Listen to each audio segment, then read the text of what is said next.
A J Mix exclusive.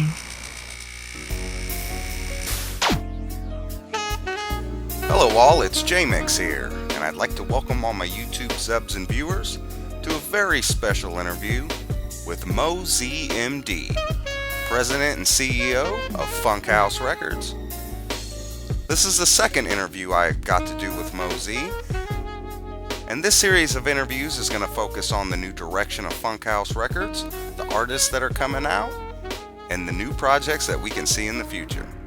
So without any further ado, here's an exclusive interview with legendary Tupac producer, moe-z, MD.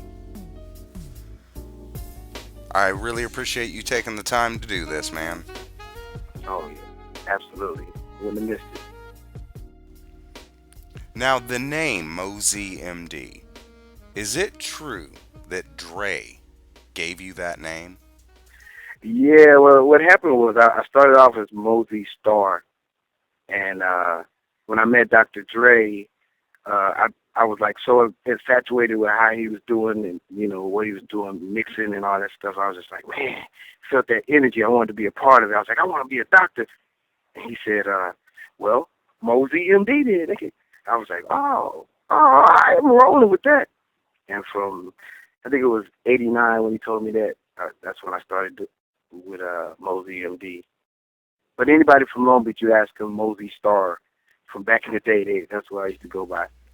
Was the original name moe-z Star a Prince reference? It was actually because he had a drummer named Bobby Z, and I wanted to be like I could be in Prince's band. Let me be in there. I'm like moe-z. I'll be moe-z, and then I was like I got to have a little extra name on it though.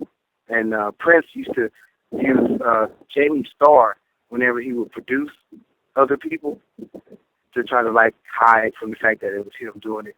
And so I was like, moe-z Starr, yeah. So I was rolling with that because I was all about the funk and all about that era with the suits and looking crazy and playing that funk music. But I didn't think it fit with the hip hop vibe. That's why I wanted to like come up with something different. Mo, a few years back, you did an interview with Tupac Nation before I came aboard, and it talks about your relationship with Dr. Dre. Is there any truth to the rumors that you told Dr. Dre about an up and coming artist named Snoop Dogg? I did, because right around that time, I was getting a lot of messages from people on the street, and my sister had given me Snoop's number because he had been like wanting to work with me. And at the time, I was working with some so I had managers that were doing pop music, right? And they wanted me to only focus on doing pop music and not do any hip hop. So I couldn't really get into it, and I tried to explain that to him, but I had just hooked up with Dre, and I was like, I'll put in the word with him and say something to him, and I put in a big word for him. I said, there's a lot of talent in Long Beach, and you need to check it out. And he was like, I know about Long Beach. I said, well, do you know about Snoop? And he was like, Snoop, nah, I never. I said, well, this cat, he worked with DJ Slice, and the stuff today, man, is tight.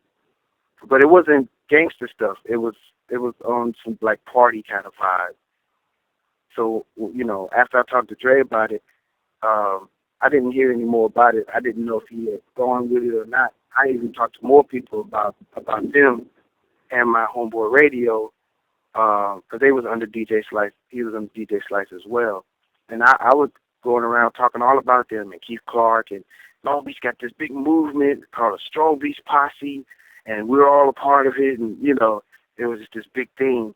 And then next thing I know, I saw Nate Dogg at the park, and he was like, hey, man, we hooked up with Dre. And I'm like, there you go. Y'all on y'all way now, man.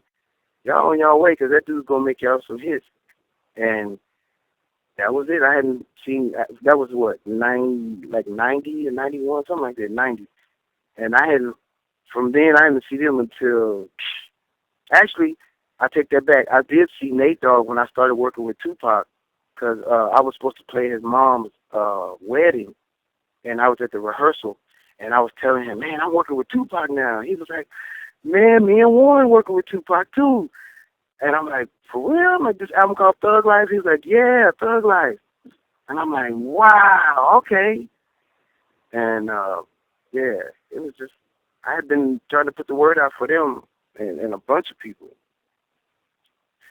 I actually didn't know, I actually didn't know that Domino had kept going with his thing. Because I knew about him from the hood, too. He would battle he battled this one cat in front of my house for like a couple of hours, man. It just freestyling. But, you know, it was all in fun. But I didn't realize that he was making a career out of it, too. Are you talking about the same Domino from that song, Here We Go? Yeah, exactly. Yeah, we were childhood friends as well. And actually, Domino was in a group with Snoop and the Twins and somebody else that had come out. They were called Perfection. And they would rap together, you know, around the hood and stuff. And I thought they were going to make a record, but something happened and they didn't end up doing it. But apparently Domino had been with Suge Knight before Snoop and them were. It was like he was in the ninth grade, and Suge Knight was like managing him to do something. But then when Snoop and them came along, he kind of like told Domino, you know, you a good dude. You know, this situation I'm getting into right now is on some gangster rap and whoop whoop whoop, and you know, you don't need to be a part of this, and kind of like let him out. But he was like, wait a minute, what about me? You know, kind of thing. But yeah, Domino. Now, in your opinion, do you feel that with that Suge Knight was kind of looking out for Domino, or do you feel that he was just trying to ease him out nicely?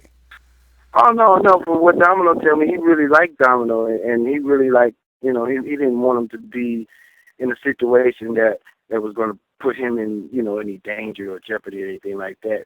And you know, because he was, you know, his environment, he was trying to make it was just like all thugs and you know whatever. Even though Domino could handle that because he's from the streets, he knew Domino was serious about his music more so than about doing the street thing. So he kind of wanted to let him, you know, go ahead, do your thing, you know. And I think it worked out better for him because the way he blew up then, it was on a different level than what those guys were doing.